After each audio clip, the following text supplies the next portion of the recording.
It's now been more than a year since these massive wildfires tore through Southern California. Altadena, California, homeowner Andrew King is one of the thousands who lost everything, his home included. When he last spoke with us back in July, he discussed the insurance challenges he and many in his community are facing. This is what he told me months ago.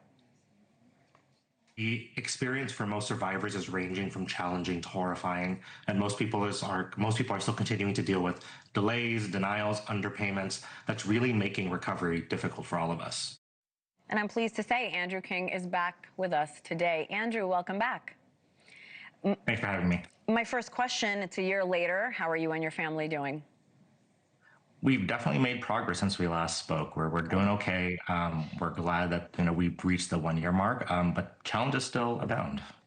We have heard about some of the challenges homeowners are still having with insurance after the fire. What's the biggest issue in your community? I mean, at the end of the day, it really comes down to money. Whether it's trying to remediate your home, whether it's trying to rebuild, a lot of folks still don't have enough money, and one of the biggest obstacles to that is insurance. We need to be able to have a budget to build, and at least for us, we are moving forward without a budget, and it's scary, but we want to come home. I have other neighbors who haven't even started the permitting process because they don't know what their budget's going to be. And so at the end of the day, when you talk about what is getting in the way, it's insurance. You told us you're still not back in your home. You're still dealing with your insurance company. Talk to us about how your family is dealing with the rebuilding process and whether any of your friends and neighbors are having similar issues as well. I mean, I don't know anyone that's not struggling with this rebuild process. And even if, you're hopeful that you're moving forward, on our street, we have 11 of 26 homes who were burned down that are in some active rebuild process.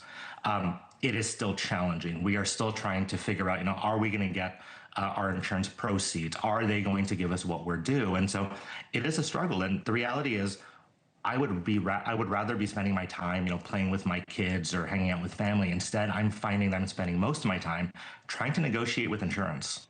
And you and your family and so many community members have already gone through so much. Your organization recently found that nearly 2/3 of affected homeowners are reporting six-figure losses. Nearly half have gone through their entire savings as they're fighting to rebuild. Some have cut back on food, medical care. They've fallen behind on their credit cards, their mortgage. Talk to me about the broader financial impacts that you're seeing here. I mean, the reality is people are choosing to cut back on food for themselves because they're trying to prioritize trying to get back home versus their own livelihoods. They're not going to the doctor because it really is a zero-sum situation. If I don't spend money on my house, that means I'm less likely to go back home. And so people are making some really tough choices. And for those that don't have insurance proceeds or have very limited insurance proceeds, it's going to be a really hard situation for them in a couple of months where they may not be able to come back home. And so it's scary for a lot of folks. They're really hoping that in some way, either government will step in and help provide more relief or that insurance companies will finally give them what they're due. Andrew, you met with lawmakers, including Governor Newsom, this week. What does the local and federal government need to do better to support communities moving forward from future disasters? I think there's a couple things. I mean, what I would say is that they're definitely trying. But what's happened is that when you have a federal government that's abdicated their responsibility, especially not providing federal funds to the local state community, it's been really difficult.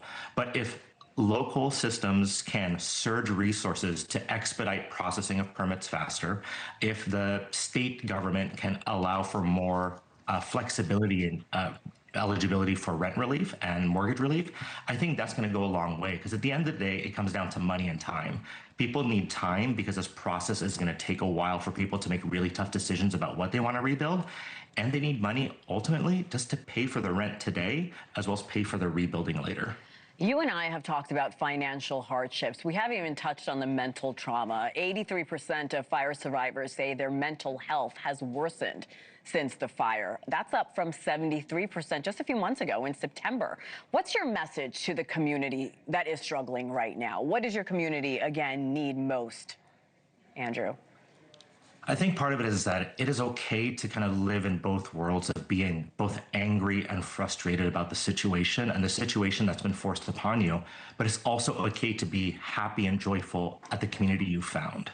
I myself have struggled a lot with this over the last couple of months, and I've sank myself into work and tried to help others with their tragedy and try to get them home. So I don't have to focus on my own mental health.